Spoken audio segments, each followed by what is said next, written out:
Се укинува воведувањето на прогресивно оданочување кое требаше да почне од 1 јануари идната година. Ваквата одлука е донесена по состаноците со деловната заедница, објави премиерот Ковачевски. Овој нов концепт всушност значи ревидирање на даночните ослободувања, проширување на даночната основа и крајно сузбивање на неформалната економија.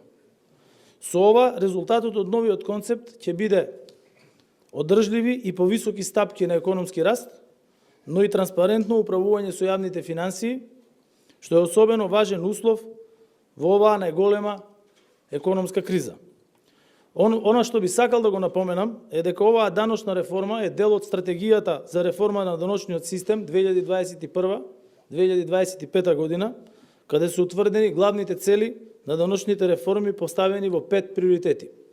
Како прв приоритет, во стратегијата се наведува поголемата праведност во оданочувањето, односно секој да ја исполнува својата општествена обврска и да го плаќа својот праведен удел во данокот.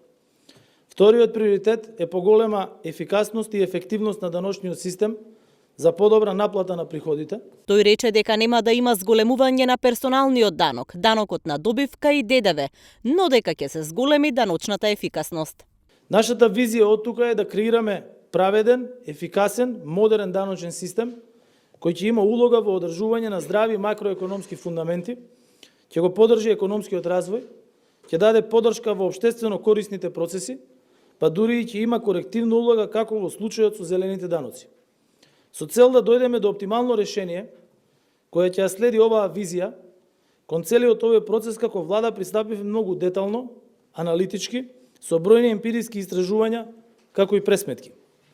Овој концепт е направен во инклузивен процес. Министерството за финансии овозможи отворена дискусија и дебата, размена на мислења со експертската јавност, академската заедница, бизнис заедницата, синдикатите, невладиниот сектор, чинителите на политичката сцена во земјава, како и политичките партии.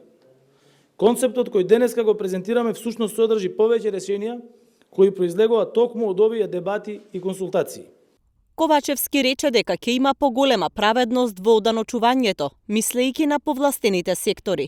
Ќе се зголеми и оданочувањето во така наречените сиви зони. Ќе има зголемени фискални зафати во дејностите кои негативно влијаат на животната средина со зелено оданочување.